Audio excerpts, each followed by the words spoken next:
How's it going, everybody? Brian Alvarez and Dave Meltzer here. Wrestling Observer Radio, September 13, 2018. Figure4online.com/WrestlingObserver.com.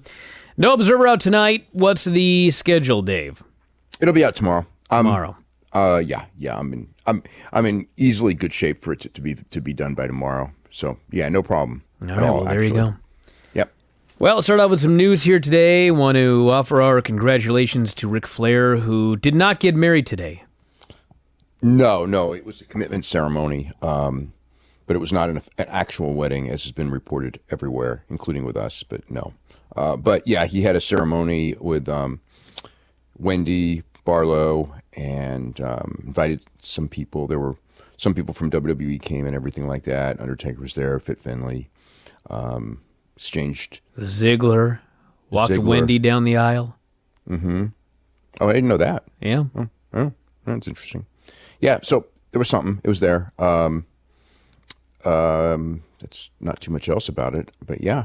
I got to say something about Ziggler and The Miz.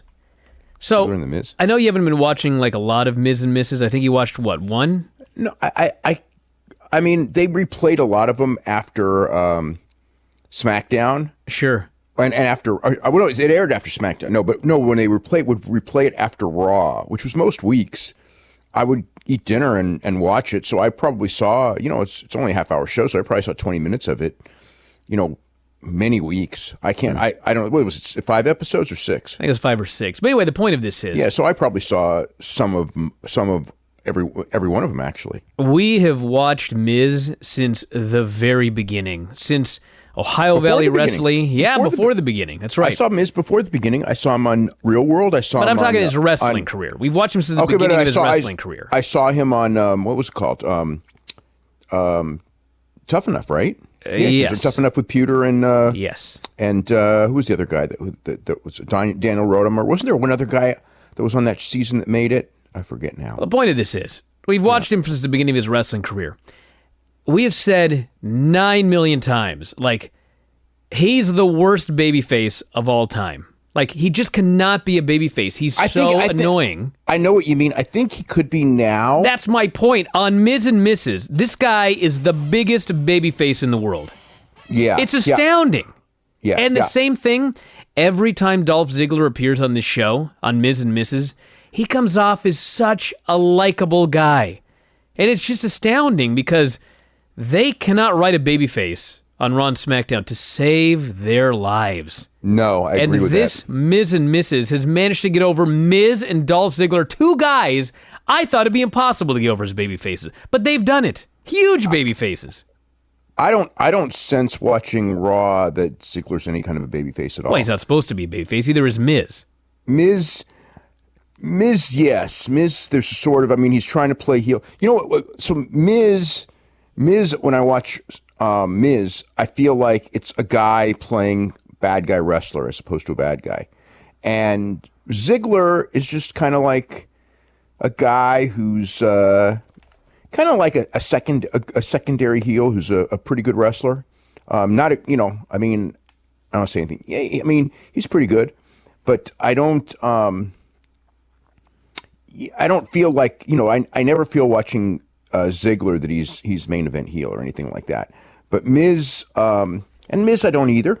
I don't feel, but Miz is definitely, that heel who's sort of really a baby face that deep down the people like, but they, they'll boo him. It's not like they want him to be a baby face so bad that they're going to force the hand, but, they accept him as a heel, but there's no passion and no true hatred of him as a heel, even though he can be really annoying and things like that, because he kind of knows how to be a heel and push people's buttons, timing-wise and stuff. So what was the point of any of this? I was just pointing out that I thought about that when I heard about Ziggler walking Wendy down the aisle. That, in fact, WWE needs to take their $2.3 billion and hire some good writers. It's not writers. Writers not know who may not really understand wrestling fans. It could very well be a problem, but that's not the problem. Is the people in charge? It's not the writers, because it's Vince. Like I said this. So they got some nominations and a People's Choice Awards, which nobody really takes seriously. But they've got some nominations for People's Choice Awards. Okay. Well, the two things I thought were interesting was, number one is that the people who were nominated for the People's Choice Awards, which they pushed on Raw this week, were Raw as Best TV Show, which I'm going to get into in a second. And then Nia Jax as Game Changer, Nikki Bella as Top Reality Star, John Cena for, I think, like Best Supporting Actor in a Comedy Show, and Dwayne Johnson got a couple of nominations because he's Dwayne Johnson. He's, favorite action star, maybe favorite movie star, whatever type of thing. So what I think was interesting is they do not mention Dwayne Johnson or John Cena. Now, Dwayne Johnson not being mentioned, I can understand. He's not full time with them and all that, even though he's definitely works with them all the time. I would think that if it was me, of course, I would mention him because of the affiliation, because he's still, there's still an affiliation for big affiliation. Cena, I guess they don't consider it. I don't know what the reason is they didn't do Cena. I could not even give you close to an answer as to why, but they didn't. And then, so anyway, so they got, especially because, well, I don't see Cena winning as Best Supporting Actor. I mean, come on. I haven't seen that movie, so maybe I'm being unfair. I almost saw the movie because it was playing on the airplane when I was flying to Manchester, and so the people, which was amazing because there's this person like right in front of me who was actually watching the movie, so I would kind of like glance at and everything like that, and I know he did fairly well in the movie. But my son, who's a big movie buff, I asked, Cena, viable as Best Supporting Actor in a comedy. It's like he wasn't that good. So, but the whole thing is that they also got Raw nominated for Best TV Show, which I guess is the point I was going to make out of all this. And it's like Raw's not even like the 5th best wrestling show, let alone Best TV Show. It's like, and this, usually I watch Raw live. I mean, I always watch Raw live, and I do other things and stuff like that. And so this morning I watched Raw, and it wasn't live. And it's like, there is so much filler in that show. Like when I usually watch it, it's like there's filler, but I'm doing other things. This one is like, I'm not doing anything but watching Raw. And it wasn't that the 3 hours went really long. I mean, because it really didn't. And I guess partially because I fast forwarded through commercials and through segments that I'd already seen before. But when I watched the show where there's nothing I'm going to do but watch the show, it was so bloated with just filler. I mean, it just felt like so much filler. So I mean, it's anything but a great TV show. And then Nia Jax's Game Changer, I sort of think I know why she's nominated, but when you looked at like who she's in there with and just the idea of it, it's like, isn't this like preposterous? Well, I don't know what game she changed. Yeah, I mean, it's a perfect example. It's like Rey Mysterio was a game changer. Okay, I mean, who else has been a true game changer in, I guess the Young Bucks, right? Kenny Omega. Who else has been a game changer in wrestling in the last somewhat years? Well, Jericho. No, not really. Hey, helped a ton with New Japan when he went over to that show. Yeah, yeah. I mean, I could see that, but I mean, as far as hell of a lot more than Nia Jax. Yeah, more than Nia Jax for sure. Yeah. I think who else is like true? Ronda. Yeah. Now that I think about it, Ronda, absolutely, no doubt. Yeah. Ronda's actually a pretty gigantic game changer. Yeah. But so where does Nia Jax fit in? I have no idea. Yeah, I don't either. I think she got a nomination, so they must have convinced her that she did somehow. Yeah. What'd you think of Raw? Any thoughts that we didn't talk about on Monday? Hey, what'd you think of Ronda's match? It wasn't as bad as you told me it would be. Oh, are you kidding me? Yeah, it was bloated. You know, it was like it was too long. But I mean, I noticed like her selling at certain points was green, but it wasn't like, I watch NXT, so I see women out there that are green. This is not selling. NXT. This is live on Monday Night Raw. Yeah, well, yeah, but I see stuff that quality all the time. It's not like it was so horribly bad. It was about, it was really no, but it was the worst performance I've ever seen her have. It was, it was weakest performance, but I didn't think it was terrible or anything. It was just kind of there. They obviously they probably, this is probably a better indication of where she's at, in the sense that it's the first time on TV that they allowed her to do a long match, probably without as much practice in the match itself, because obviously they didn't practice it at all because the other women were on the road over the weekend. So she was coming in, and I thought she sold too much, which is probably part of the reason why that happened, because she was sort of green in the selling, and she did sell too much. I know the story they're trying to tell did require her selling. So in that sense, because the story they wanted to tell is that, okay, we all know Alexa Bliss has no chance against her, but she's injured and she's got bad ribs, so maybe being hurt, Alexa Bliss does have a chance. That's the game they were trying to tell. It was not, but yes, I don't know if did they effectively do it? They tried.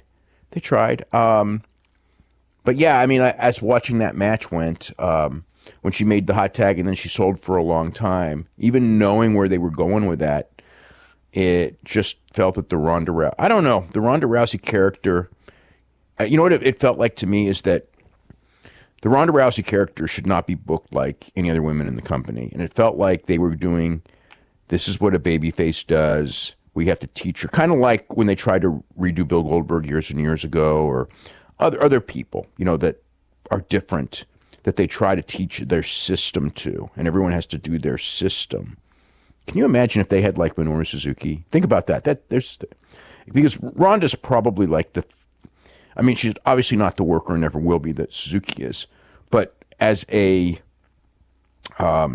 character, she should be like Minoru Suzuki.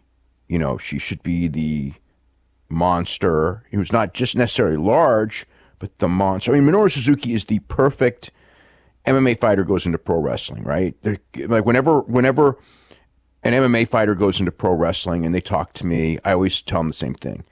Get every Minoru Suzuki tape you can, study him. Don't copy him, but study him, because his psychology and understanding of how to be an MMA fighter within pro wrestling, while not destroying pro wrestling and at the same time not giving up your gimmick and understanding who you are, there's nobody better ever. So that's the guy you should be studying like crazy, just for ideas and stuff. So I thought that she was very far from being Minoru Suzuki, to say the least. They were trying to make her out to be, this is what a babyface does. And everyone, everyone, especially her, she is a completely different character. This is not a, it's like Triple H used to say this. He goes like, when you get somebody, it's like, for better or worse. He always would say it in what's the word? Not arrogance, not even the right word, but he would say it in a certain way that, it's not, he would not say like our style is the best or we're doing it the right way, like some people will say, but he'll just go, this is how we do it. So, when these guys come in, whether it's Nakamura or Io Shirai or Umberto or whatever, anyone who's coming into their system, Andrade, when he came in, people like that. It's like they have to learn our playbook, which is a football term. Okay, they have to learn our playbook.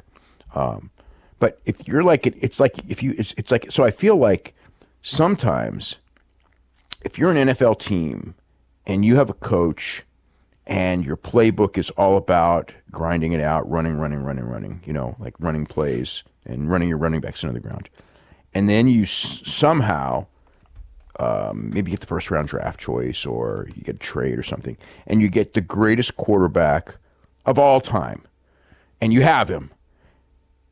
And instead of changing your playbook and doing running, you just keep doing that, running, and we happen to have the greatest quarterback in the world. So what we're going to do is we're going to teach our great quarterback, who's incredible passer, accurate, whatever. We're going to teach them to be, like a wishbone quarterback or a running quarterback, because that's our playbook. And I would argue that you try to maximize the positive strengths that your talent has, and you adapt your playbook to the strengths of your players and what they do well. And so those are the two different philosophies. And Ronda Rousey's performance on Monday happens to be like epitomize the difference in those two philosophies. Instead of doing the strengths of Ronda Rousey, we're trying to turn Ronda Rousey into our vision of this is what a woman who we're making top babyface champion does. She sells a lot for Alexa Bliss. And we have a story to tell. And the story to tell is that she's hurt because, and again, that story itself makes, I don't want to say it makes sense. It makes sense. It's a viable story. And they scripted it to fit that viable story. But as I'm watching the match, the thing that's hitting me is that this match isn't working, because it's like this is a weakness that she has at this stage of the game, and she's absolutely great considering how much time she's had and how many she's had, like 15 matches, or I think that's the number, 15, 16 matches, whatever the number is. But you're asking her to do something that was above her level at this point in time. So anyway, the whole point of that is that, yeah, but I didn't think it was terrible. I just thought it was like, I could see the flaw in it. SmackDown. I'm trying to think of there's stuff on Raw. Where's my Raw notes here? This is, Triple H's promo. Liked it. Interesting way. I mean, it was well written, well delivered. Told the story. Mick Foley moved really good. I can't believe ever since he got all those operations. I mean, it's like he's a different person. He's walking around like he's fine. I'm so used to him, like, dragging and being bent over, and he was great. He did a good promo too.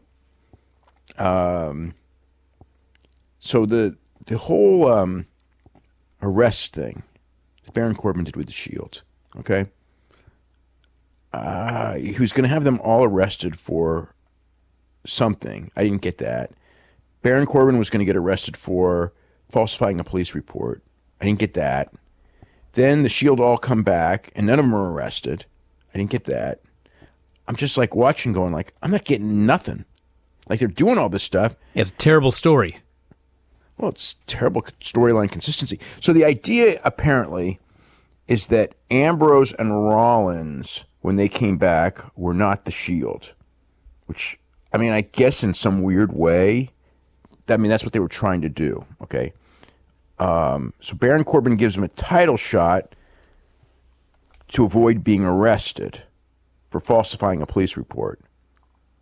But what did he do that was a falsified police report? Dude, I don't know. I asked all these questions Monday. The best I can come up with was when he had them arrested last week, somehow they became falsifying a police report, even though they did actually commit the crime and were charged with the crime. So I don't know what the hell's going on.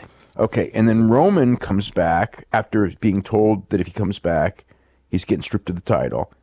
And he comes back, and he's not stripped of the title. I don't know what you want me to tell you. Okay, that's just certain thoughts I had while I was watching the show today. Yeah, let's see. Long Connor's Cure thing, which was nice. Long video on Mick Foley. Okay, so I watched the Mick Foley thing, and and I mean, obviously that's probably one of the more memorable matches of all time, the match with the Undertaker. And I'm watching it, and all I could think about is that you could never do that now. People would be up in arms. I mean, and look at like all the stuff that people do and people freak out over. Whether it's on an indie show or whatever, guys taking too many risks. That had to be as risky of a match and as stupid a match. I know it made Mick into a legend. Well, hold on one second. But that was really stupid. So the only difference, and I guess this is somewhat of a big difference. I mean, Shane McMahon, Kevin Owens, they all had a pad underneath the table. Okay. But even with that, I think those spots are stupid. They are stupid. But the point is, like, they just have done that this year, and there was no outcry except like by me. I was the only one that cared, apparently. What about Kevin Owens? Kevin Owens and Shane McMahon. Well, they were both completely stupid. Well, Shane McMahon. I mean, the thing with Shane McMahon is that he did it at WrestleMania when he had all these injuries to begin with. So, and then the other thing is, the second bump that Foley took was never supposed to be like that. So you got to take that one out of the equation. That was a total accident. Okay, yes, it was, but they didn't stop the match. Of course not. Yeah, I mean, I guess stop the show and Owen Hart died. There's a lot of things they didn't do. Yeah, but I mean, today they would stop the match immediately. I mean, that's what I was doing when I was watching that. Is like, this doesn't age well at all. I mean, like when when you're the whole Attitude Era doesn't age well at all. You know how many chair shots, unprotected chair shots to the head I see on a weekly basis? Oh, yeah, it was part of it. I saw one show where there was like 6 on one show. Yeah. I mean, you live and learn. But I mean, I guess the thing is that just was hitting me watching it. Like, it's like you could never do that now. And God, was this irresponsible as hell. I mean, and it really was. I mean, I remember the night of the show, I thought, I don't know if I was irresponsible was the word, but I was furious the night of that Hell in a Cell match. I mean, I remember what I wrote. It's like, I knew. I bet you what I wrote like actually was actually pretty prophetic at the time. I thought it would be. It's like, this match is going to be legendary and all that, but this was people were talking about like the greatest match of all time and all this, and you can say that at the time. I wasn't even arguing that point. But something like that should never happen again, because he could have broken his neck. He could have died. I mean, you can always get hurt in pro wrestling. Obviously, I mean, there's just whatever. I mean, it's you can get hurt on the simplest of moves, and most of the time when people get hurt, it is the simplest of moves. But that stuff should have never. As crazy as he was, he should have, somebody should have reined him in and just said, no, you can't do that. But they didn't. And now, but putting it on TV now, like it's this memorable thing. I mean, yeah, it did happen, and it was a big deal at the time. But just watching it, I was so uncomfortable. I mean, because I get uncomfortable when these guys take, risks, just because I know, like, what if you miss the freaking table? You know what I mean? I mean, it's like what if your body's not in the right position? It's like, I don't know. I guess partially because people talk about risks that other guys take, because they're doing dives. It's like dives, freaking topes. I'll take 1,000,000 topes before one of those Mick Foley bumps. All right, let's move to SmackDown. Hold on. So, SmackDown wasn't really particularly memorable to me. There's, what is there?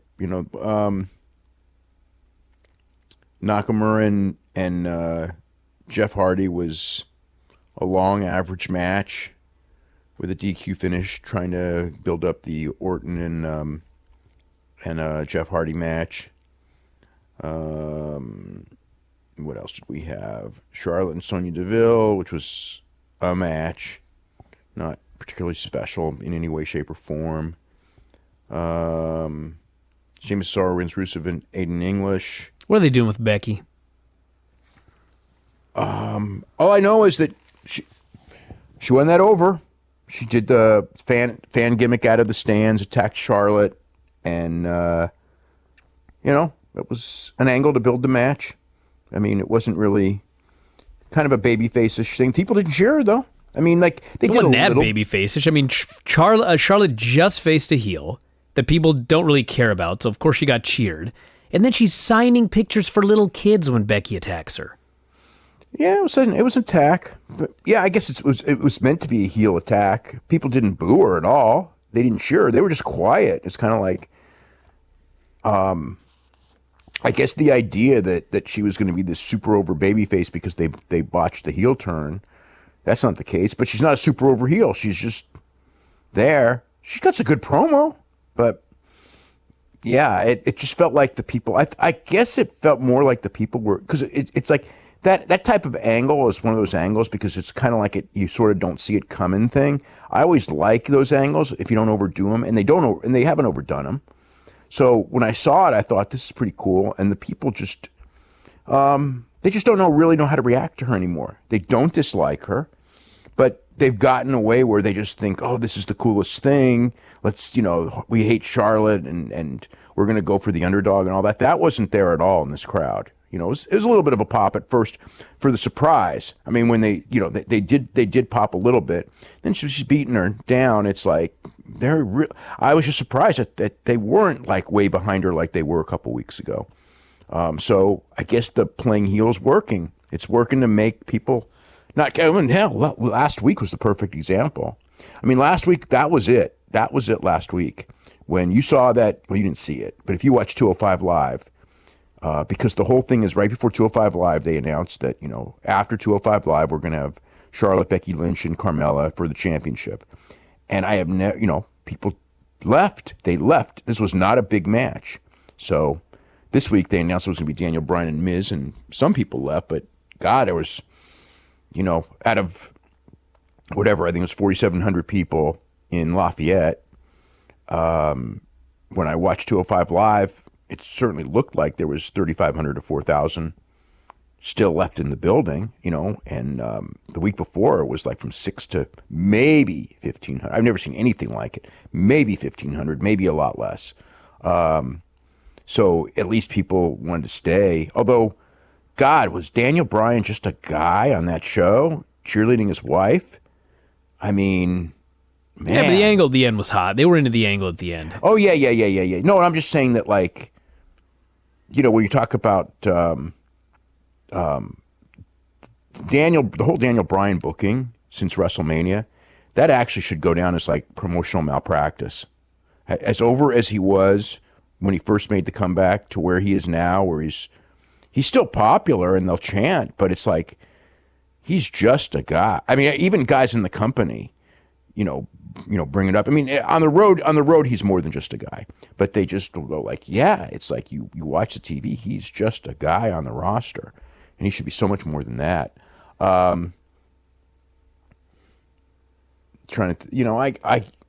It was just weird seeing Brie Bella and Maurice in the main event, and it set up the angle, and I'm not even saying it didn't work. It was just weird. What else? R-Truth and Andrade for its 2.5 minutes. It was fine. Carmella's a babyface. Must have slept through that turn. She never did turn, did she? No. She just came out with Truth one day. One day? Yeah, Tuesday. She just did. Yeah. Just doing his rap Well, they're song. together on Mixed Match Challenge, so I guess we're just supposed to know that and like her now because they're a team. Yeah, wasn't she like super annoying? She was extremely annoying in the top heel, and now she's randomly just a babyface. Yeah. That thing with Samoa Joe, I give him a lot of credit. I think he's about the only guy who could have pulled that one off. That he was. Fable. I mean, I thought it was really good. I really liked it, but as I was watching, I was like, this is like really corny stuff, and it is working because he is so great. So I give him credit. They played to the strengths of a guy, but Never do that again with anybody else, because it will not. Adam Cole could pull that off, because I think he sort of did once on a Ring of Honor pay-per-view. I was thinking they actually pulled it off really well, so he can do it, but most of those guys, not so much. Sheamus and Cesaro and Rusev in English. I was a little surprised Rusev in English won. I liked the finish. It was kind of it told a little story there. I thought the match was disappointing. It never really got, I'm watching, because, God, I watched 6 hours of stuff. They're like, a lot of the matches just, they get to a certain level, like this 2-star level match, and they just kind of stay there. It's like, it's okay. The 205 live matches were a little better than that. They had it's good work, but yeah, it's not, it's not heated the same as every single week. What else? The Mustafa Ali story. So the whole story with him is that, he hadn't been cleared and that he wasn't going to be allowed to wrestle until he gets cleared. So, was it a week or two ago, he hit the ring and he was told, you can't hit the ring until you're cleared. And now he's just cleared. It's like, where did that story go? I mean, like, what was the point of that story? Now he's cleared. And I thought there would be some sort of an angle with him about being cleared early or him wanting to go in there and not being cleared and, like some sort of a thing like that. No, now he's cleared and there he was and he won a match and there was looked good, it won squashed using his cool moves. And what else? They announced Leo Rush and Noam Dar for next week and Cedric Alexander and Drew Gulak for the championship. So, and then we had a Buddy Murphy and Metalik match, which was a good match, better than anything on SmackDown. But it wasn't blowaway or anything like that. So, yeah, I mean, I watched that. I watched the Omega and Ibushi against Ishii and Ospreay match. That was phenomenal. I think one of the 2 or 3 best tag matches of the year. So this is sort of my take, and I could actually be completely wrong. This is just from watching. I feel like when Omega does these big singles matches like he is going to do on Saturday with Ishii, I think he puts incredible amount of pressure on himself, maybe more than almost anyone. Maybe Okada does too, but it's hard for me to see. Okada doesn't show it.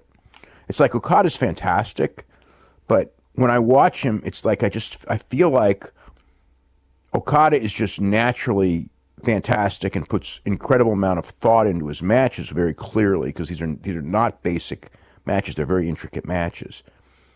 But he must put, because anyone would, so to be as good as he is, and Ospreay and these guys, you have to put ridiculous pressure on yourself to perform at a certain level, and figure out what works and what's not, and think it out more than most to be at that level. Okay, so I get that. Omega, for whatever reason, when I watch it, I feel like he puts more pressure on himself for these big matches than he does on anyone. But when he does the tags, I feel like he just is out there having fun. I mean, like in a lot of cases when he's doing the tags, and really in most cases, if you watch Kenny Omega in a tag match, he'll do a few cool things. But he's just out there having fun, and he's not putting pressure on himself to have a good match. Now, in this match, it's very clear that all 4 of these guys were out there. I don't know that they were out there to have the best tag match of the year, but they were out there to have a great match because they knew that, like, hey, everybody else in this match is freaking awesome. So we can come up with some cool stuff and everything. But I just felt like it was so different from a Kenny Omega singles match. It felt like he was just out there having fun, but the talent in that match is just so freaking off the charts. I mean, like, how many guys in this business? I mean, Will Ospreay probably night after night after night is probably maybe the best guy in the business this year. Ibushi is probably right there with him. Omega, big match wrestler, is as good as anyone. And Ishii is just unique. You know, I mean, he's fantastic. He's, you know, one of the best wrestlers in the business, one of the best sellers. Some people don't see it, but he is one of the best sellers in the business. And, you know, Ishii is another one. He's kind of like Suzuki. It's like he's completely broken from the normal, wouldn't you, for sure, right?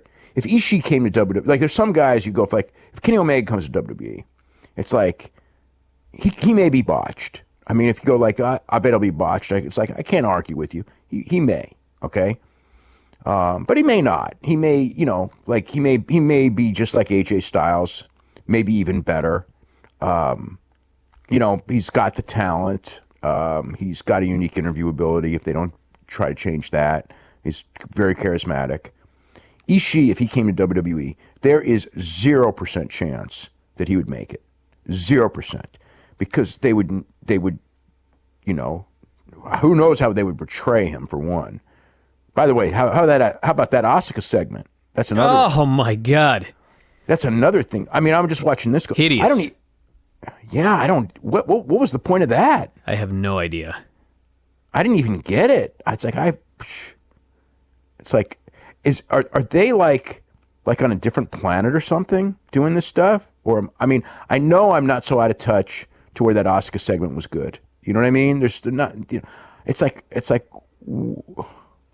talk about promotional malpractice, and the idea that she can't get over. I mean, she was over like crazy at WrestleMania, and she was over like crazy I mean, she was a superstar in NXT, and now it's like, I don't know what she is now. She's a woman on the roster, not special or anything like that, and she's one of the best workers in the whole company. Unless she's just like completely lost everything in the last, 6 months. She certainly was. So yeah, what else was on that show? Yeah, just a lot of questions, not many good answers. So anyway, so back to that tag match. Yeah, that tag match, it just felt like it was 4 guys that were out there. I mean, Ishii doesn't look like he's having fun. Ishii's being Ishii. God, could you imagine if Ishii was in WWE? I mean, there's 0% chance that it would work. Thank God. I wouldn't go 0%. There's 0%. Because he is one of those guys who it doesn't matter who he's in the ring with, he's going to have a great match. So I'd give him a 5% chance. They won't give him a chance. They'll have him try to work. They'll try to reteach him to work. And Ishii being anything but Ishii is just a failure. So yeah, there's no chance. There's no chance he would make it in WWE. So anyway, those guys were Kota Ibushi. But they all were. I mean, but I was just kind of like watching and going like, Omega doesn't feel like he's not wrestling like he's got any pressure on him at all. He's just having fun, and in doing so, this was just a super fun match to watch. I mean, for 20 minutes, nonstop, just a freaking great match. It has a little bit of everything. All 4 guys got to stand out. You got to see what makes them all click. Nobody phoned it in. Nobody killed it. Completely, I mean, completely safe in the sense of, with the exception, I mean, Omega and Ibushi did the double golden triangle, which, it's a moonsault to the floor. So there's always risk in that move, especially as quickly as they both do it. It's not like they're setting it up. I mean, they're running across the ring, jumping on that middle rope and doing the moonsault. So there's a matter of risk. And Ospreay does the space flying tiger drop, which is there's a risk there. But, there was no head drops. There was no extreme anything. Like Ibushi and Ishii sometimes do and did in the G1, and Omega did in the G1 with Ibushi as well. There was, it was just like when it was over, it was like, this is a freaking awesome match, and I can't say nothing bad about it, and it's not like they risked life and limb to do it, because they're just so talented they don't have to. And I think it's the perfect example of sometimes when these guys do their big matches, and they do risk life and limb to have this incredible match that people talk about, it's like this is the reminder that when they don't do those crazy moves and they're not dropped on their head on the apron and things like that, that these guys can have, like, again, this was one of the best tag team matches of the year, certainly top 2 or 3. And there's like, there's like not one negative thing I could say about this match. It was, the talent of the guys is off the charts. The match was off the charts. The match was complete fun. The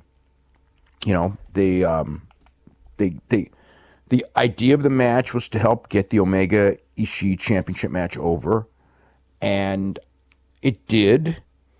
And I don't know if this was even the goal of the match, but when it was over, I couldn't wait to see Ibushi and Will Ospreay in a singles match, which I already would have wanted to see anyway.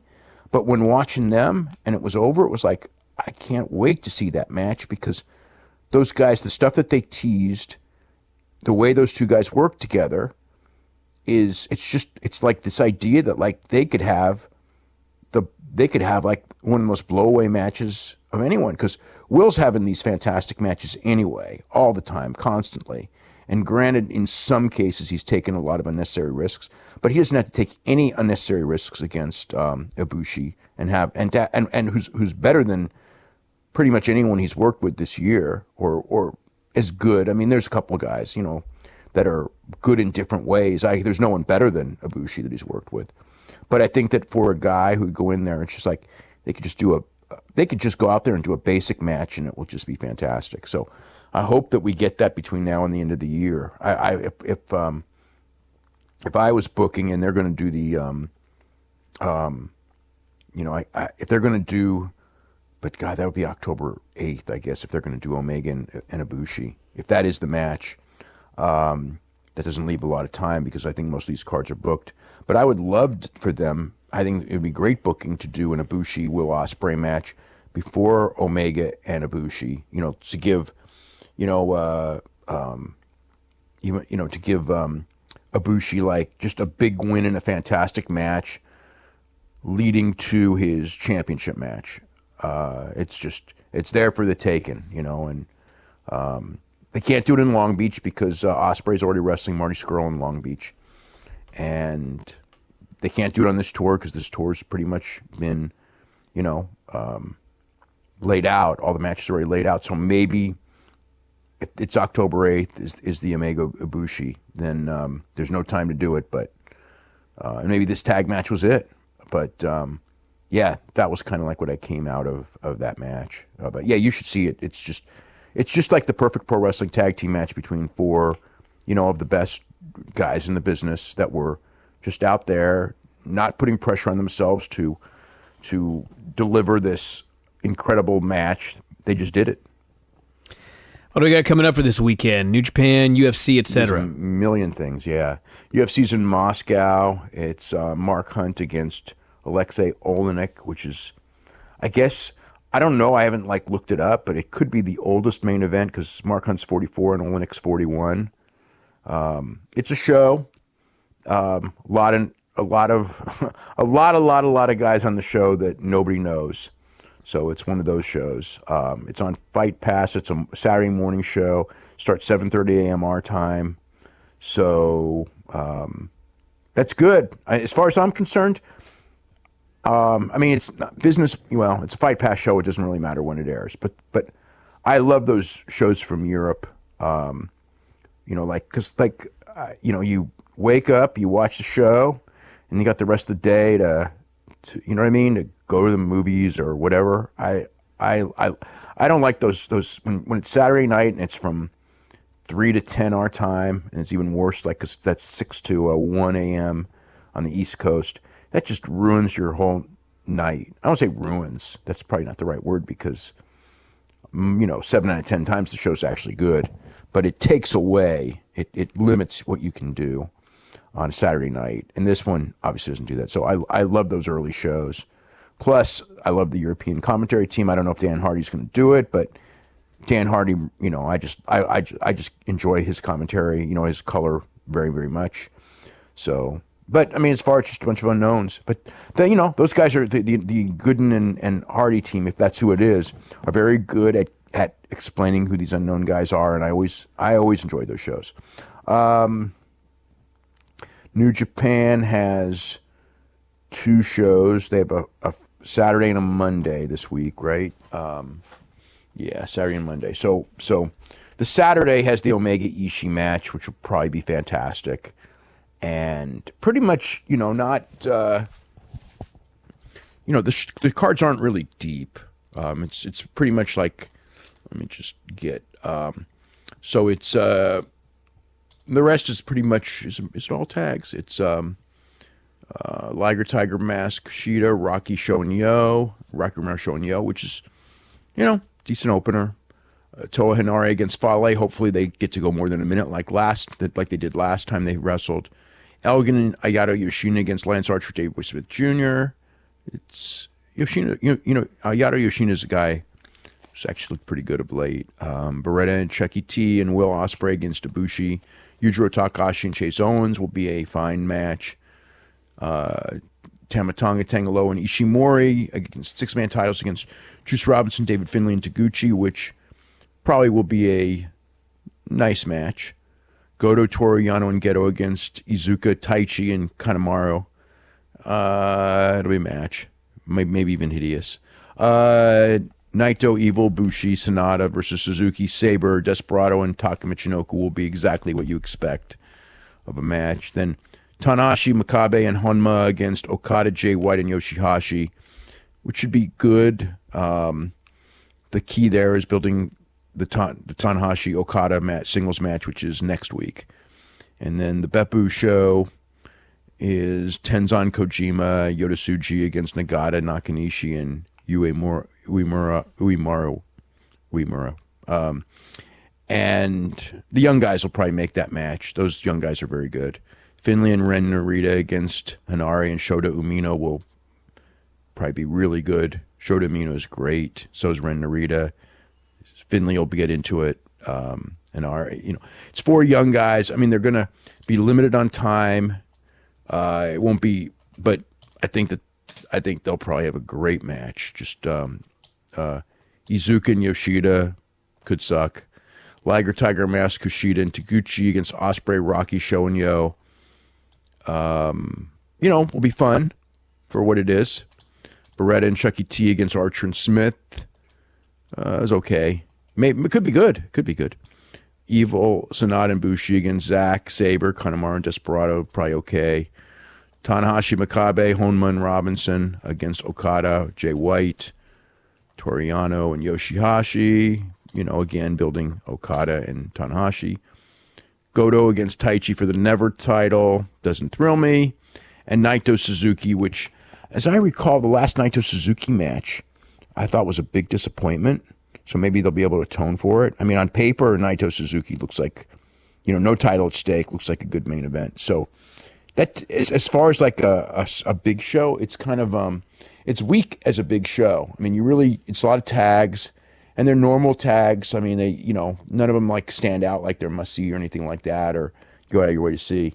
That's the Monday show. But, main event, or the I don't know about Goto Taichi. I mean, maybe, we'll see. But Naito Suzuki should be good. Omega Ishii, I mean, Jesus Christ, the last match they had was, I think it was voted best match of G1, and think of that, best match of G1. Yep. This is the rematch, and I mean, they had the match in, what other match? They had the match in Long Beach. They've had a tournament match. I think that they're pretty much 100%. Like, every match they've had has been great. I don't think they've missed one yet. So I would say, and they don't, I would say that match is probably going to be, I never go in thinking like a match is going to be match of the year unless it's like Omega Bushi, which I did go in thinking that might be, or Tanahashi Okada. When they wrestle next week, I will go in thinking that this is probably going to be a match of the year candidate, which is probably unfair to them, but when you've had like 10 matches or whatever it is, and every single one of them has been like fantastic, you kind of go in expecting it. But Omega Ishii is going to be, unless somebody gets hurt early, it's pretty hard to believe that they won't have a great match. BJ Penn coming back for a fight with Ryan Hall, UFC 232. Yeah, a little bit of a surprise. As far as matchmaking goes, I do like that matchmaking. And I'm not a fan of BJ Penn fighting at all now. I haven't been for years. I just hate to see a guy who was, BJ Penn at his peak as a lightweight he was so great. He was, so great, so charismatic, and then what happens with guys, I've been around, even from as a kid, like there's different types of athletes, but there's like, there's like two types that like kind of are that I mean, there's more. Everyone else is like offshoots of this, but like there's certain guys that are just great athletes and they're just gifted and they can fuck off and they can not train and they can eat and they can party and all that, and they're just so gifted that they can come through and stand out because that's how good they are. And then there's other guys who are like, to be a top athlete, you're still going to have to be a secondary level athlete, or you know what I mean? Like, you're still going to have to be good. But some guys are just so naturally great. And these guys are good athletes, but they're not the best. They don't run through everybody when they're in high school, but they're better than most. And they learn to train hard because they want to be the best. And they're not, like, they got to work at it. So those kind of guys, because they're getting to the top is based on their work ethic with some ability. Those guys usually last longer, barring injury, because your natural gifts are going to go away when you're 28, 29, 30. But if you work your ass off, you can keep your natural gifts and even improve on them several years older. So those guys usually have the longer careers. Like when you see these guys like a Randy Couture or a Dan Henderson, granted Dan Henderson was gifted with power in his fists and all that, but and again with those guys, there's probably more than meets the eye with them anyway. But still, both those guys were very, very hard workers, and they were able to be competitive in their 40s, which is unusual. But they had that work ethic in the sense that Randy Couture and Dan Henderson were great wrestlers, but they never won gold medals and they never won NCAA championships. They were competitive, Henderson went to 2 Olympics, but it's not like he, and in Greco, which is a little easier than freestyle just because of the depth of competition in the United States. Randy almost made a couple of Olympic teams, never actually did. And again in Greco, but good freestyle guy. But so anyway, that whole speech is BJ was the first category. BJ Penn was gifted. I don't think he ever trained at the intense level that other guys did. I never saw him as being greatly conditioned, but he picked up boxing real well. I remember, he picked up jiu-jitsu in record time. He was competing with the best guys in the world in jiu-jitsu after only a couple of years of training, which takes most people decades and super athletic ability to do. They called him the prodigy for a reason. I remember when he was here, he was training here in San Jose before he ever had his first fight. And I remember guys coming up going like, he's going to be, world champion. Without a doubt, he's going to be world champion. So much that he got like by the terms of the day, obviously it was a very different day. He got a contract starting in UFC as a main eventer because everybody just talked about how great he was going to be, and he ended up being that great. Some people will say that he probably should have been better than he was, and they're probably right. But still, when you look at like BJ Penn in 2008, 2009, he for his weight class, the takedown defense, the takedowns, the jiu-jitsu, the boxing, he was just a great fighter.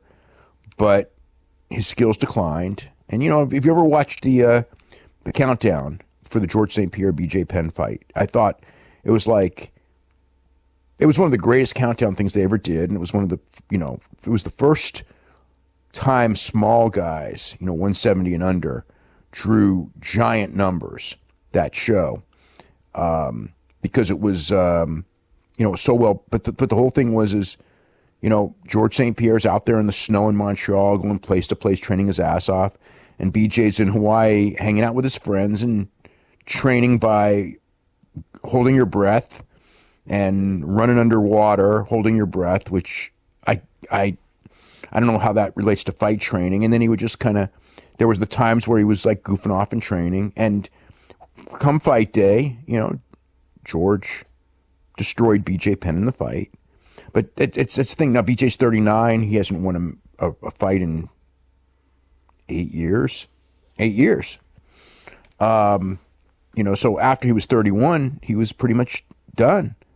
But I don't know, like Ryan Hall, he's a really good leg lock guy. So I kind of like that fight in the sense that, he's not going to get beat up. He may very well lose, but if BJ's going to fight, going in there with a really good submission guy, I suppose that's okay. Let's do some of the mailbag questions here. Mailbag at WrestlingObserver.com. This person says, "You see there being any pushback from Ring of Honor to Cody being so involved with the NWA title now? It was pushed as bigger than the ROH title at All In, which was in a comedy match. Now Cody's being booked on a few upcoming indie shows as NWA champion." The only one he's booked on. I mean, he's going to do the championship wrestling from Hollywood tapings, doing promos and angles, but he's only doing the Nashville show. I mean, I'm sure maybe there'll be others, but I mean, as far as it's making Cody a bit, Ring of Honor shouldn't be, I mean, whatever he's doing is they're allowing, in the sense that he's under exclusive contract to Ring of Honor. So the point is they're on board with it. So why would there be any pushback to something they're on board with? That's only making him a bigger star. Granted, it is building up their rival. It is building up the ROH title. I mean, the NWA title. I mean, that's the one thing that has clearly happened is for right now. But that, again, the championship is only as good as the person holding the championship. And this goes for every championship in wrestling, even though the WWE belts do bring something to the table with them. But every other title, it's as good as the guy who's holding it. So, like we're saying right now, the NWA title feels important, which has to do with Cody and Nick Aldis. His role in all this has been extremely underrated. I mean, he's just done a great job. But that title, it's not like that title is going to be prestigious in 5 years. Just, if they have Goofs as champion, and I'm going to guess they won't have Goofs as champion, but, it's not like it's rebuilt the legacy of this, championship forever, but it has for temporary because Cody's a star and Cody's got the belt and he won it on a big show and it was a great pop and everything like that. So, but it's their guy. He's a big star. There should be zero pushback. Zero. This person here says, "Any update on Katsuya Kitamura and if he will ever return?" I will ask again about that, but I've heard nothing in a while on him. This person here says, "In light of decreasing television ratings and now having to deal with Thursday Night Football, any word about Impact getting off Thursday nights or even off Pop TV itself?" Nothing new. Yeah, Thursday's going to be tough this fall, without a doubt. Going against the NFL, is it's the worst thing to go against if you're a wrestling show, but they'll have to go through that. But yeah, I mean, what they could move to Wednesday. I don't know that. Well, it wouldn't be against football in the fall if you moved to Wednesday. So yeah, perhaps you go to Wednesday. I wouldn't want to do Friday at this stage of the game. Saturday would be death. So the only better day is Wednesday. You can't go Monday or Tuesday. I mean, that's one thing Impact's proven is that they can't go against a WWE night. So there you go. This person here says, "Is there any chance New Japan could boost the Long Beach card without burning a major drawing card match in Japan by adding Kenny versus Yano for the IWGP title, given Yano beat Kenny in the G1? If there wasn't King of Pro Wrestling 8 days later, I would say, yeah, you could do it. But I mean, Kenny against Yano for the title, it's just like, I just wouldn't do that match. I'm not against I know that Omega loves doing his matches with Yano because it's a completely different match than every match he has, and it's kind of like, it makes, he thinks about other things. And it's okay, but I don't see that as a big show main event. I don't see it as a championship match. But the timing wise, I think that whatever they're going to do at King of Pro Wrestling, I think that they've got to shoot that angle on Saturday for that. So if you booked Omega and Yano for Long Beach, that only gives you 8 days. And granted, I know that Okada and Zack Sabre had like a 1 week build and they sold out, and they're hot enough now that I haven't heard that Sumo Hall sold out, so it probably isn't. But, they may be hot enough as a company that they're going to sell out Sumo Hall no matter what they do, even if they, but I just, timing wise, if it's me, no, not now. As far as doing an Omega Yano match on a small show or a mid-level show, you could do it. I don't feel it, though. This person here says, any update on the likelihood of a WWE UK pay-per-view in the near future? Nothing. I don't know why, but I've heard nothing on it. They should have done it years ago. This person here says, what do you think the chances are Okada will defeat Tanahashi to get back into the Wrestle Kingdom main event? Good. I see that one. That can go either way. You think Okada's going to beat Tanahashi and win the briefcase? It could go either way. If it's me, no, I would not do that. I would have Tanahashi beat Okada. But it is the Tokyo Dome. Okada's been in the championship match every single year. They may have the mentality that the feel-good story was Tanahashi winning G1. To me, the feel-good story is Tanahashi winning the IWGP title. And I think the momentum's there, and I would do that. I would have Tanahashi beat Kenny Omega. Like I said before, if it was me, I'd have Kenny Omega win a rematch at the Madison Square Garden, and that's how I would go. But if they go there's more than one correct way to do this. And, when I look at 2018, how I would have gone and how Gedo went, his way was superior to mine, so I don't really worry about it if he's got other ideas. His idea when it comes to booking of the IWGP title for the last 2 years consistently has been above everyone that's complained about him.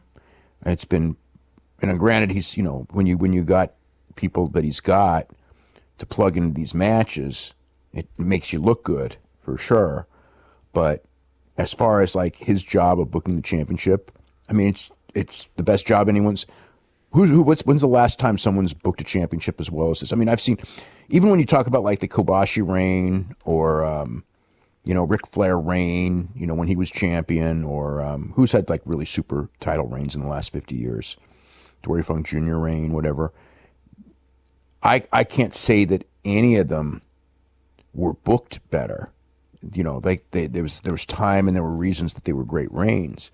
But as far as great booked title reign, from when Okada first beat Tanahashi to win that title for those 2 years he was champion, and to the couple months since Omega won, I think that the booking of this World Championship has been the best I've ever seen. And man, I can't even come up with anything comparable. I think it's so far above anything I've ever seen. So I got a lot of confidence in his ability to book a championship. All right, everybody. On that note, we're going to wrap it up for today. The New Observer will be out tomorrow, Thursday at some point.